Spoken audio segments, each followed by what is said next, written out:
नमस्कार विद्यार्थी मित्रांनो, सीसॉच्या या प्लॅटफॉर्मवर तुम्हा मित्रांचं मनपूर्वक स्वागत. आपण एसटीआय प्रिलिम्सचा पेपर डिस्कस करत आहोत. इतिहासाच्या प्रश्नांची चर्चा आपण करत आहोत. आपण प्रश्न बघूया. प्रश्न काय विचारलेला आहे? तर प्रश्न असा आहे, लक्षात घ्या. महाराष्ट्रातील होमरूल चळवळीचे प्रणेते होते. कोण होते? ऑप्शन दिलेत: Annie Besant, Lokmanya Tilak, barrister Khaparde आणि जी.एस. मुंजे. ओके, तर इथे हे ऑप्शन दिलेले आहेत. तर आपण ही कन्सेप्ट पहिल्यांदा बघूयात. तर पहिल्यांदा होमरूल म्हणजे काय याची आपण थोडक्यात चर्चा करूयात.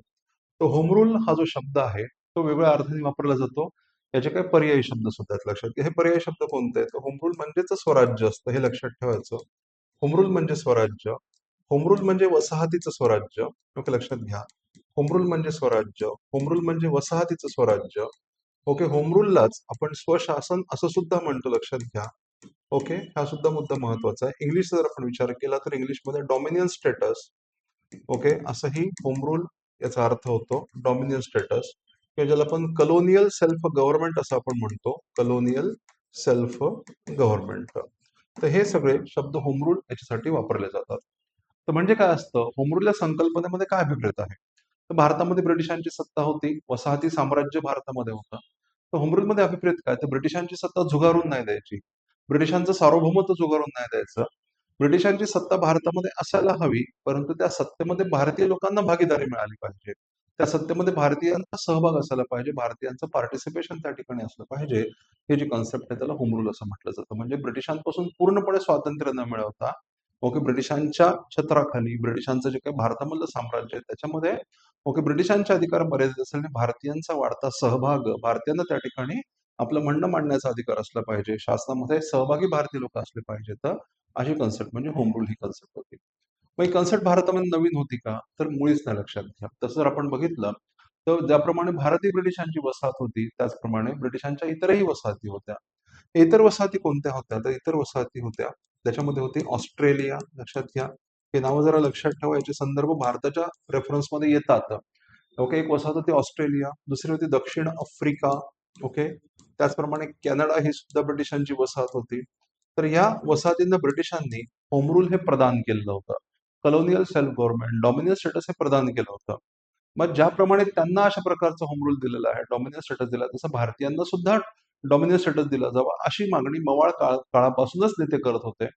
ओके, गोपाळकृष्ण गोखलेंनी बनारस अधिवेशनामध्ये, कलकत्ता अधिवेशनामध्ये दादाभाई नौरोजींनी अशा प्रकारच्या मागण्या केल्या होत्या. त्याच्यामुळे होम रूलची कन्सेप्ट नवी नव्हती. भारतीय नेत्यांना ते आधीपासून अवगत होती. इव्हन असंही सांगितलं जातं की लोकमान्य टिळकांनी 1896 मध्ये होम रूल बिल नावाच्या एका कायद्याचा मसुदा देखील तयार केला होता आणि त्याच्यामध्ये भविष्यामधली संरचना कशी असेल याची एक कल्पना त्यांनी केली होती. याचाच अर्थ होम रूल ही संकल्पना भारतीयांना काय फारशी नवी नव्हती असं आपण म्हणू शकतो. म्हणजे होम रूल तर आपल्याला मिळवायचं आहे, पण कसं मिळवायचं?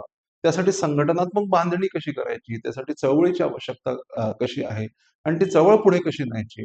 याच्याबद्दलच्या ज्या काही कल्पना होत्या, त्या कल्पना मात्र आपल्याला कोणी मांडल्या दिसतात? अॅनी बेझंट यांनी मांडलेल्या दिसतात.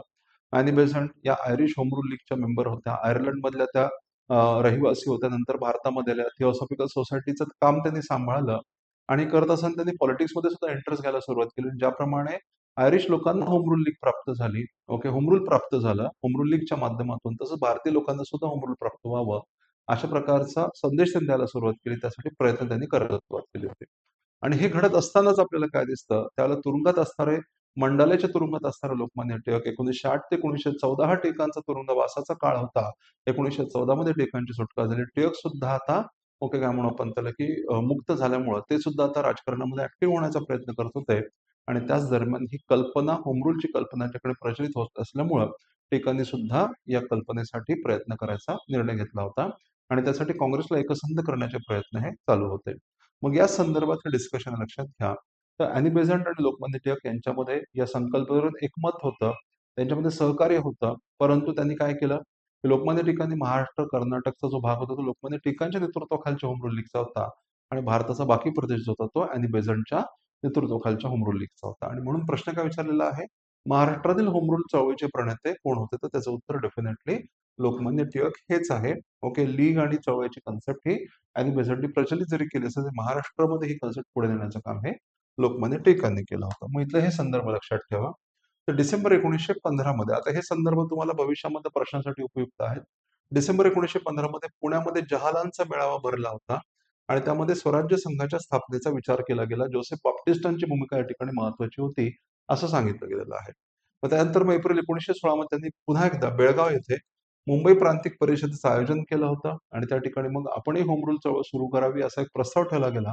तो प्रस्ताव मान्य झाला आणि परिणामी एप्रिल 1916 मध्ये बेळगाव येथे लोकमान्य टिळकांची होम रूल लीग चळवळ सुरू झालेली आहे हे लक्षात ठेवा. आणि मग याच परिषदेमध्ये Indian home rule league okay यांच्या माध्यमातून या संघटनेच्या माध्यमातून चळवळ सुरू करत असल्याची घोषणा केली गेली. या संघटनेचे अध्यक्ष जोसेफ बाप्टिस्टा होते. हे वाक्य फार महत्वाचं आहे. सचिव म्हणून नची केळकर यांची नियुक्ती झाली आणि त्यांच्यासाठी प्रदेश कोणता आखून देण्यात आला होता? महाराष्ट्र. पण मुंबईचा भाग त्याच्यामध्ये होता. मुंबईचं नियंत्रण किंवा मुंबईमध्ये चळवळ चालवण्याची जबाबदारी अॅनी बेझंट आणि त्यांच्या कार्यकर्त्यांवर होती.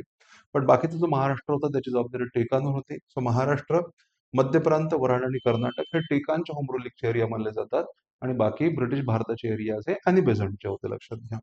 मग यावेळेला एक असा संदर्भ आहे की लोकमान्य टिळकांनी लाला लजपत राय, के.डी. शास्त्री, एस. हार्डीकर इत्यादी लीग कार्यकर्त्यांना अमेरिकेमध्ये पाठवले असा हा संदर्भ आहे.